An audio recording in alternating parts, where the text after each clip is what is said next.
Rest your soul, baby. You know bad influences forever. 1997, doing big things for my folks, man. Big things, big things. Time is ticking away too, man, so I gotta do it now. That's right, baby. Y'all don't know nothing about that out there. That's that East Bay.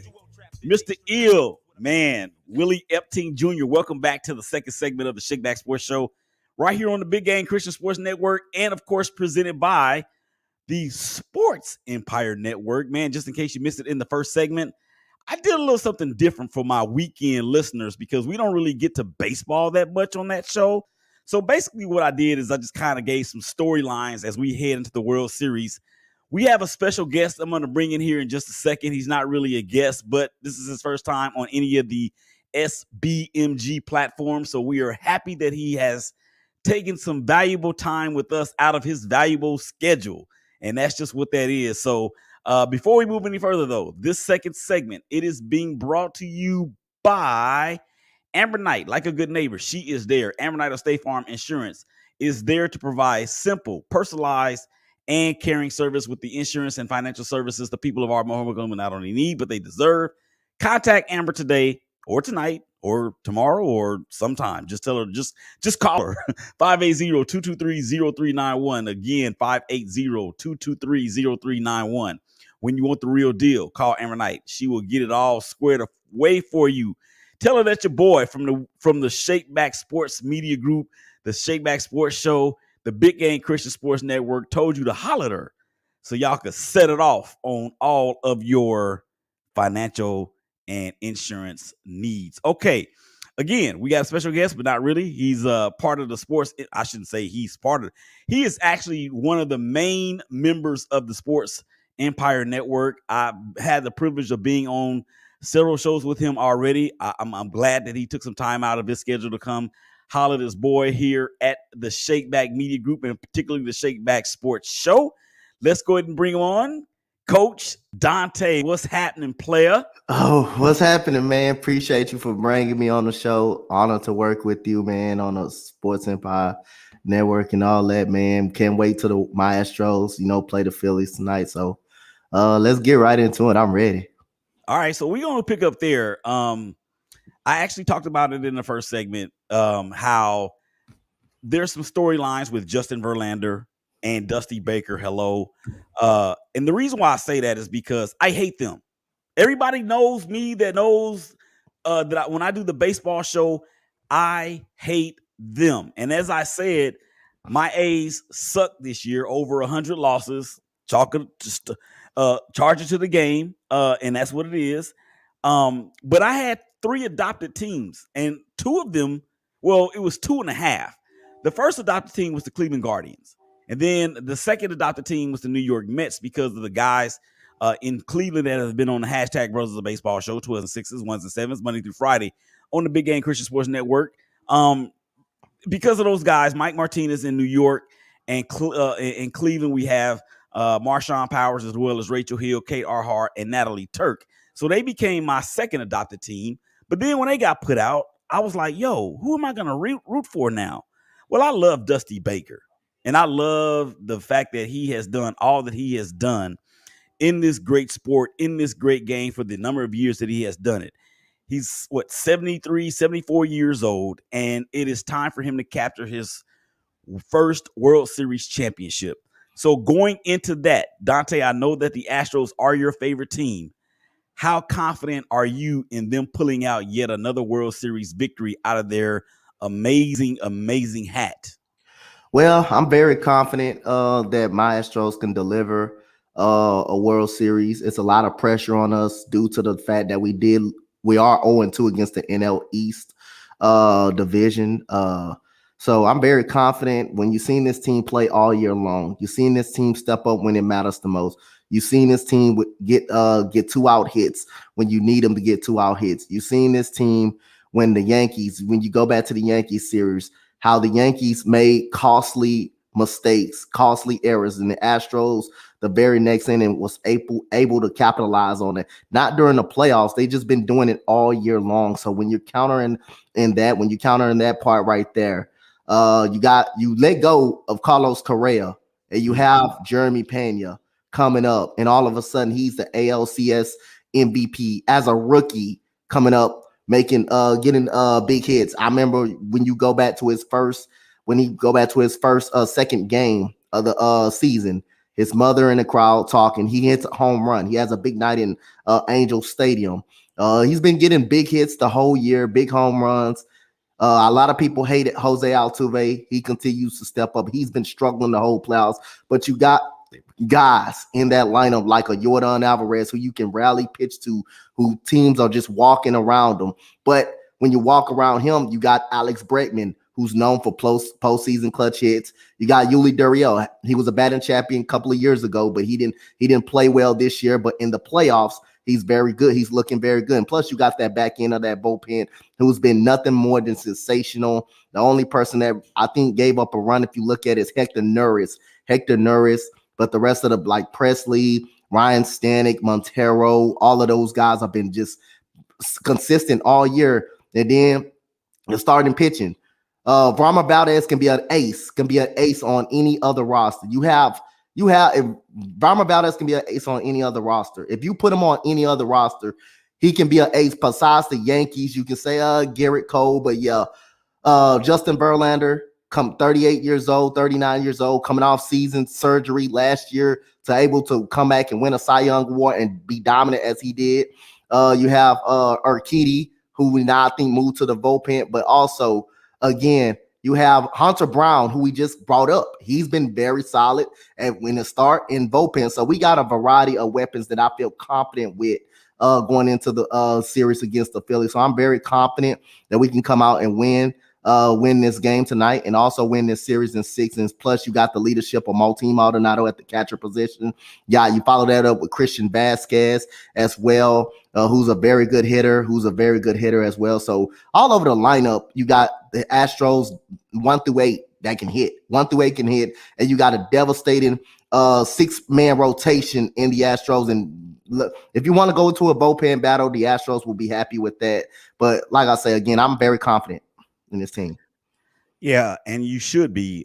And we got a couple social media comments that we're going to get to here in just a second as well. But I think the Phillies, their bats have been on fire all postseason. And this ain't the Phillies of the last few years where we have seen them collapse in August and September. They were able to play it through all the way through the end, and to go out and beat the Atlanta Braves, oh, by the way, were last year's champions as they defeated the Astros in the World Series.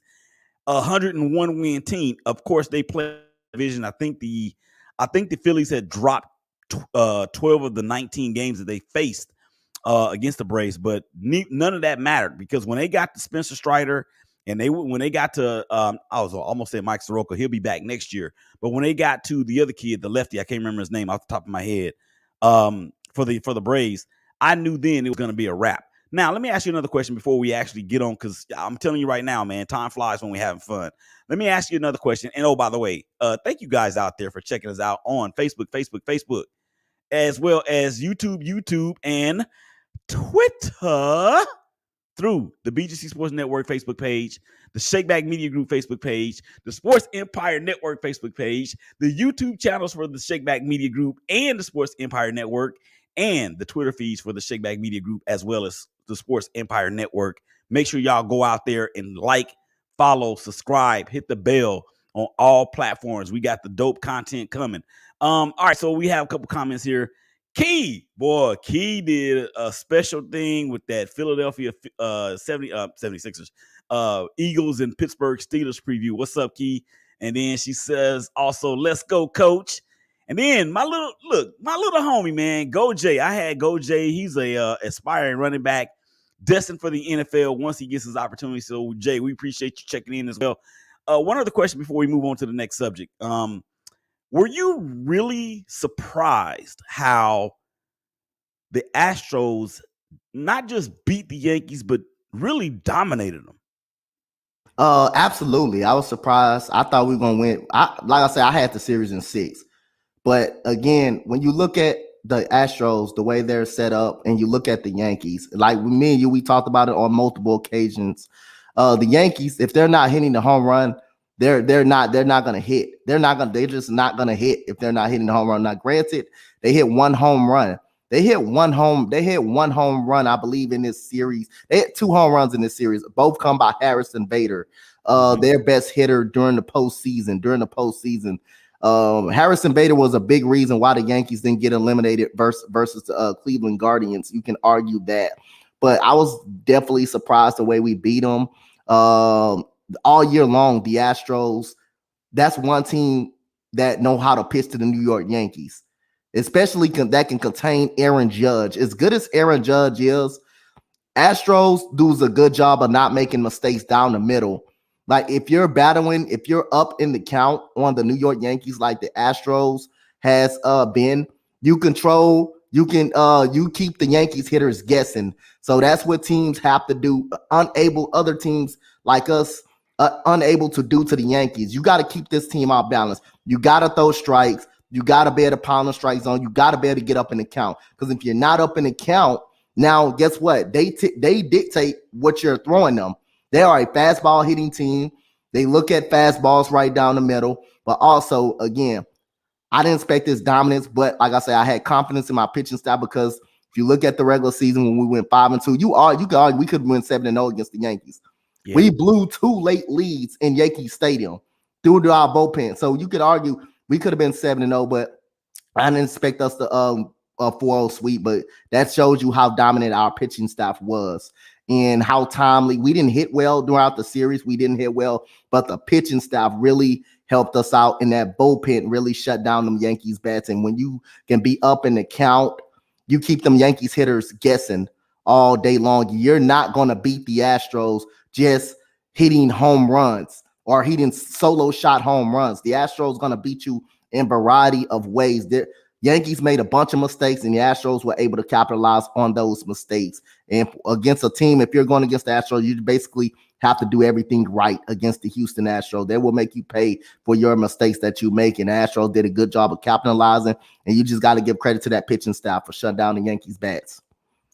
One more social media comment from my man, George B. He always represents, I feel like George always has, I shouldn't say I feel like he does, always bring the real. He says, where are the Astros vulnerable as a team? Remember, that's the same team, Wahoo Club, that took the mighty Empire to 5 games with the lowest payroll in Major League Baseball. He spits facts when he says that. Now, I'm going to ask you one more question before we move on to college basketball, men's college basketball. Aaron Judge, yay or nay, he will be a Yankee next year. That's bad because I would say yay. Okay. I gotta feel like the Yankees will kind of keep him, will entice him to stay. But if you look at the Giants, they already came out and said they trying to throw everything in the kitchen sink at him. They said the Yankees or nobody will outbid us for Aaron Judge. So it just depends on if Aaron Judge, if the Yankees. The problem is for the Yankees, for the New York Yankees, you got Benintendi. He's a free agent. Rizzo, I think he's a free agent coming up. So the Yankees can lose a lot of guys during the free agency period. Can you entice Aaron Judge? Can you make this team, build this team around Aaron Judge enough for him to say, okay, I think we can get over the top and beat the Astros? But right now, man, you're gonna have the Giants trying to bid you. The Dodgers, don't be surprised if they try to outbid the Yankees to get Aaron Judge to come over there to LA. It's gonna be a bidding war, man, for Aaron Judge. If he goes to the Dodgers, the Dodgers will have an outside shot. They better win the World Series. If he ends up going to the Dodgers, they better win a World Series. With that guy, Aaron Judge, they better get to a World Series and win a World Series. With the San Francisco Giants, I think if they do air to Aaron Judge, they still got a lot more to come up on because you still got Crawford, who's getting older. You got a suspect probably pitching staff that you got to take care of. But other than that, I think it's a yay, man. For right now, for as I'm going, I'm gonna go with a yay. I think they can do enough to entice him.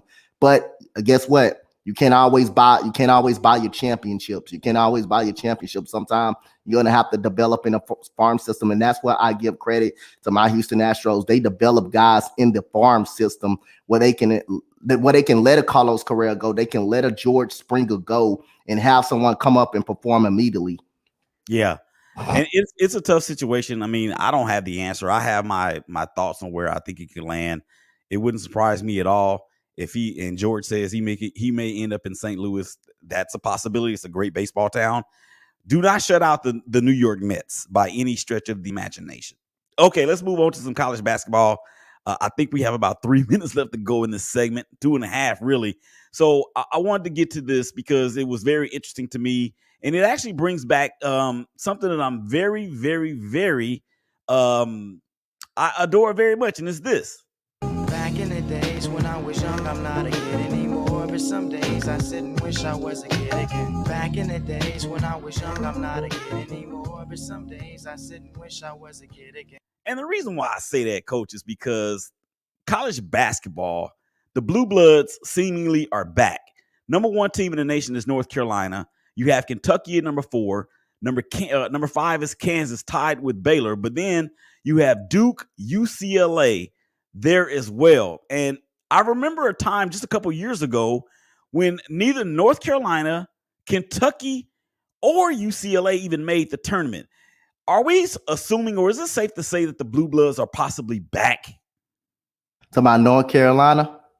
North Carolina, Kentucky, Kansas is there. They won a national championship last year over a riveting a game against North Carolina, who many did not expect to be there. But I guess, and then Indiana's in there too. I think Indiana's like at number 14, or they're number 13. So these Blue Bloods that have not really fared well in the NCAA ranks in the last, decade or so, such as the UCLAs, such as the Indianas. Do we think that they're possibly going to have an opportunity to really make a deep run for the title? Well, yeah, I'm never sold on Kentucky. I'm going to say that right now. I'm never sold on Kentucky in the tournament. Oh, by the way, 1 minute left to go. So we got 1 minute left to go. I'm never sold on Kentucky going deep in the tournament. They lost in the first round last year to the team that went to the League 8 that lost to a hot North Carolina team. I believe in North Carolina. They got one of the top centers in college basketball, Armando Bangkok, and they got one of the top guards in Caleb Love as well. So I believe in the Blue Bloods. I believe in Kansas. Of course, Bill Self is going to have that team competitive in the Big 12. They're going to be the top dog next to my Texas Longhorns in the Big 12. So other than that, Kentucky, I don't believe in the tournament. I believe in them in the SEC play in the regular season, but do not believe in them in the tournament. They always let you down and let me down and put the knife in my back every single time I pick them in the tournament. All right. And George says before we go to break, he says, don't forget Gonzaga. They are long overdue for a title. I understand that, and I don't really consider Gonzaga no blood. However, they are not a mid-major any longer. Coach, can you come back for the third and final segment? Of course. Sure.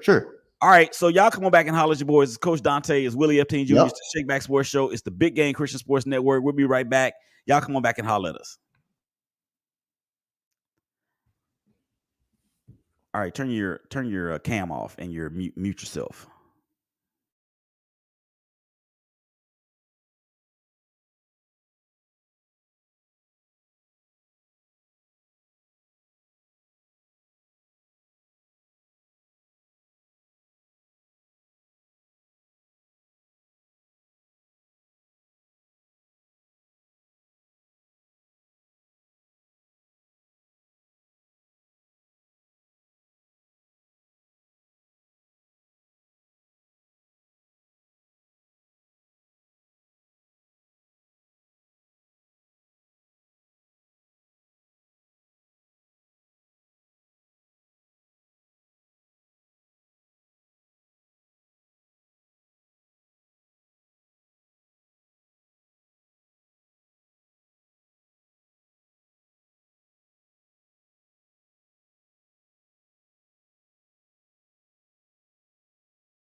Willie Epstein Jr., ShakeBack Media Group, #Brothers of Baseball Show, Big Game Christian Sports Network, BGCSN1 and BGCSN2, 12s and 7, 12s and 6s, 1s and 7s, Monday through Friday. Where are we? We are live on the scene at the official MLB apparel store, New York City, man. That is where it's going down right here, right now. Got people all over the place shopping the show. Make sure y'all check us out, man. We got new content dropping every week. YouTube channel, ShakeBack Media Group, man. Make sure you subscribe. Hit that bell so that you can get the notifications and come on and holler at your boy.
I'm telling y'all right now, I'm on some Oakland stuff.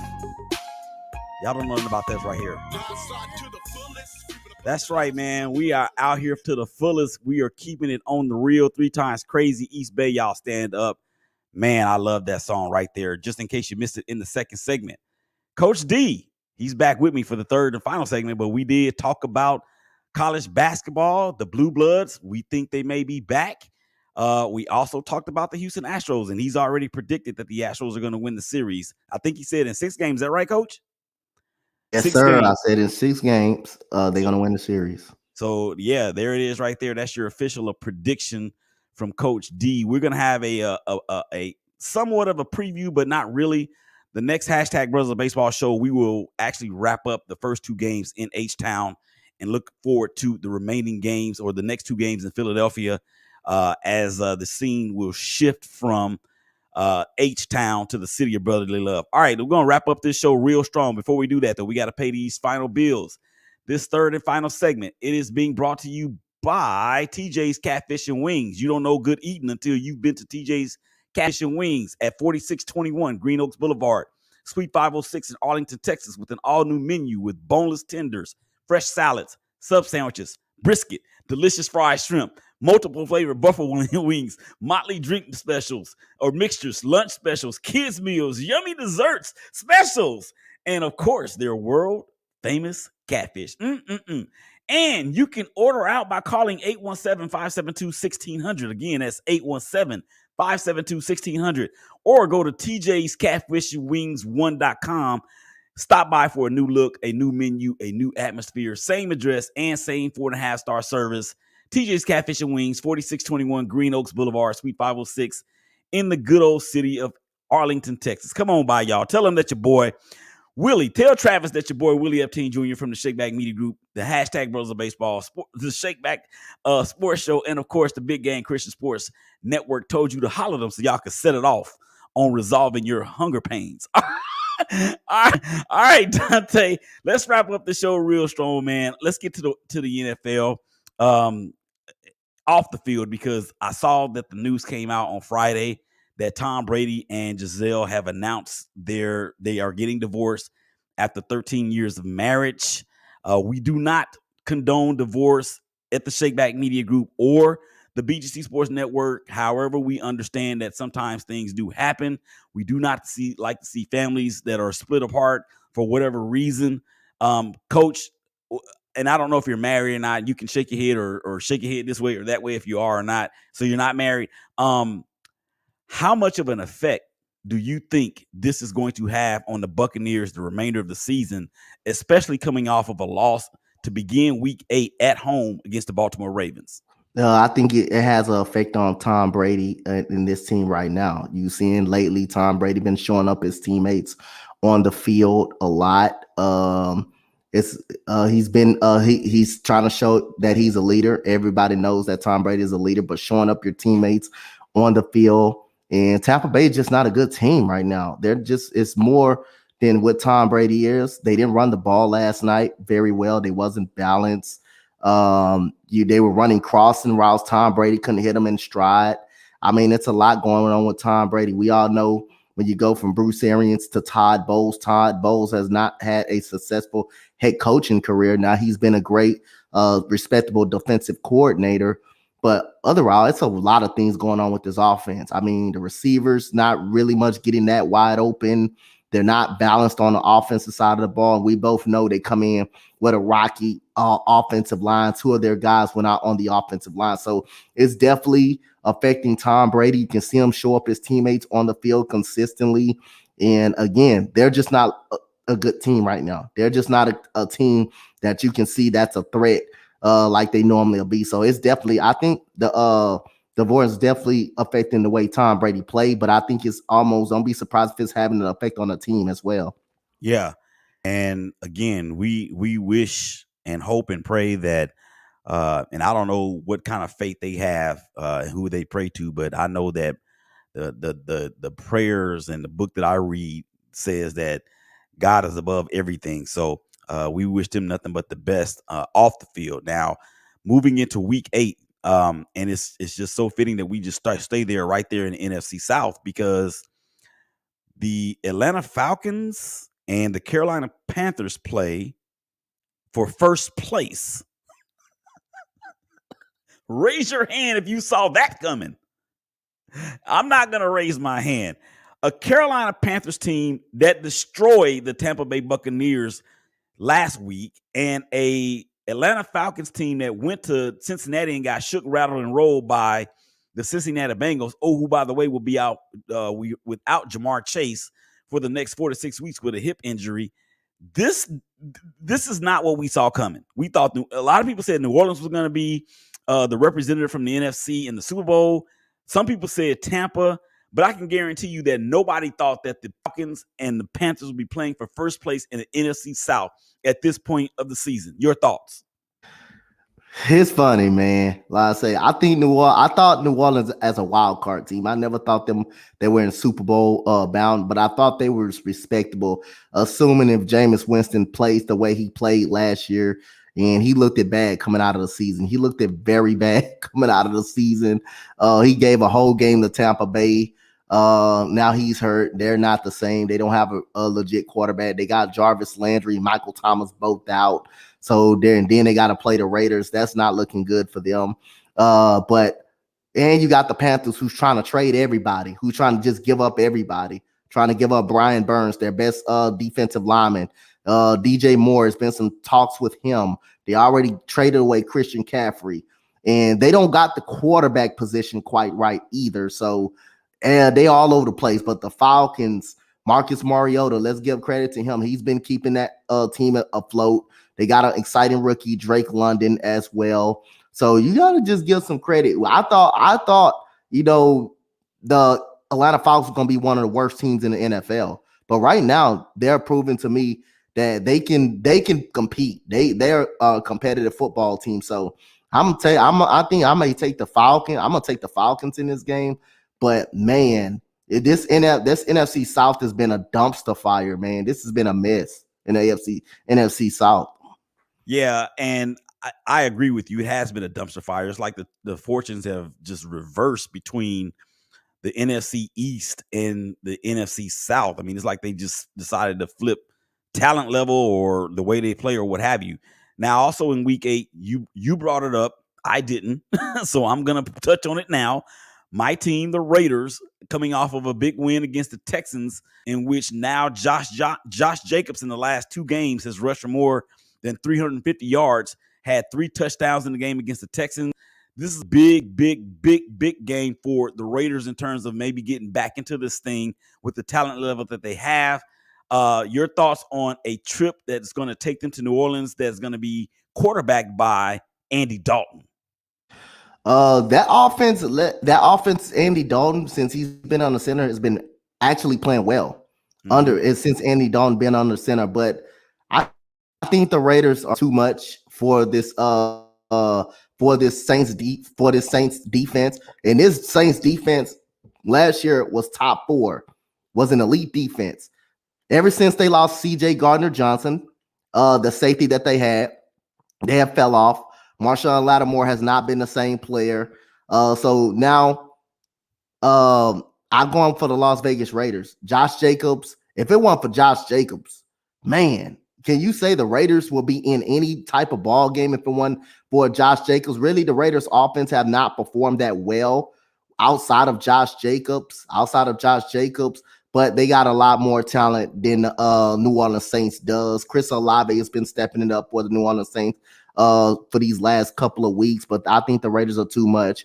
I just think you ground and pound Josh Jacobs until you stop him. It's going to open up for Devontae Adams.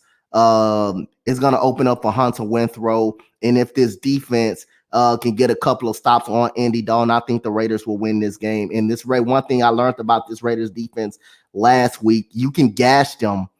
And Davis Mills had a lot of time in the pocket. He had a lot of time in the pocket last week. He was gashing them into the pick 6 that he threw that put away to pretty much put the finishing touches on the game. So the Raiders got to cover better. They got Patrick Graham, got to start sending some pressure. You can't let a quarterback sit there in the pocket and just eat up all day, because that's exactly what Davis Mills and these quarterbacks are able to do. They have a lot of time in the pocket, and the pass rush is just not getting home. So you're going to have to scheme some blitzing schemes up. And Jonathan Abram just looked lost out there as a defender, as a coverage guy.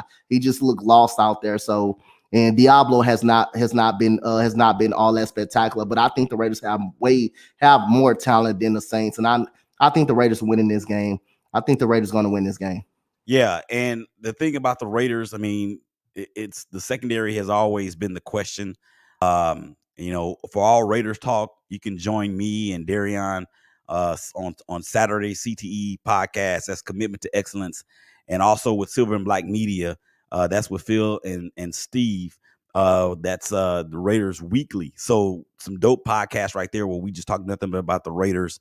And we firmly believe that the schedule laid out for us allows us to be able to get back in this thing. And this is a critical win, or this would be a critical win for the Raiders to actually make up a half a game, because the Kansas City Chiefs are on a bye week. So that's huge. Okay, one question. Who is your favorite team again? My diehard team is Houston. Every Houston team is diehard for me. Okay. Well, I'm not going to do that, because I will say this about the Texans, though, and Coach Lovie Smith. They don't have the big names that you would like to see on that squad. But what they do is they play extremely hard, and they will run through a wall for Coach Lovie Smith. Tell us, tell everybody out there watching and listening your outlook on what Lovie is doing out there. And Davis Mills is a quarterback. Davis Mills when you give him some time, he's proven that he can make some throws like he did last week. Until the throw that he made against Deron Harmon that turned into a pick 6. I thought the game was over even before that, but like I say, he was just trying to force it up the field. But Lovie Smith, I mean, this defense has been competitive. Now, the only thing about it, I said this coming in. Our run defense has been bad all season long. I knew we weren't going to stop Josh Jacobs on the ground. We have not did that all year. The Chicago Bears beat us by running the football. Our secondary is our bright spot. We got the rookie Derek Stingley over there, who's been tremendous, and I thought he played great last week. Guarded Devontae Adams 68% of the time. Only gave up 2 catches when he was guarding Devontae Adams for 22 yards. So that was, to me, that was his elite test right there, and he passed that. He by far passed that. We stayed in zone a lot. We don't got great linebackers. We just got our rookie linebacker last week in Christian Harris, who gives us a more athleticism on the defensive side. We got rid of Cameron Veruja-Hill, who's been terrible, awfully terrible in the coverage. We're thinking about we're trading. Brandon Cooks is on a trade block. He's got some experiment not getting the ball in this offense. Nico Collins, number 12, who got hurt in the middle of the football game, late in the football game, who was doing pretty solid before he got put out. But in the rookie, Damian Pierce, the three rookies, Darius Stingley, Jalen Petrie, the safety out of Baylor, and Damian Pierce has been our best players throughout this whole season. And Damian Pierce has been a dog, man. Yeah, something definitely to build on. All right, man, we got about a minute left to go in the show. First of all, I want to give you this.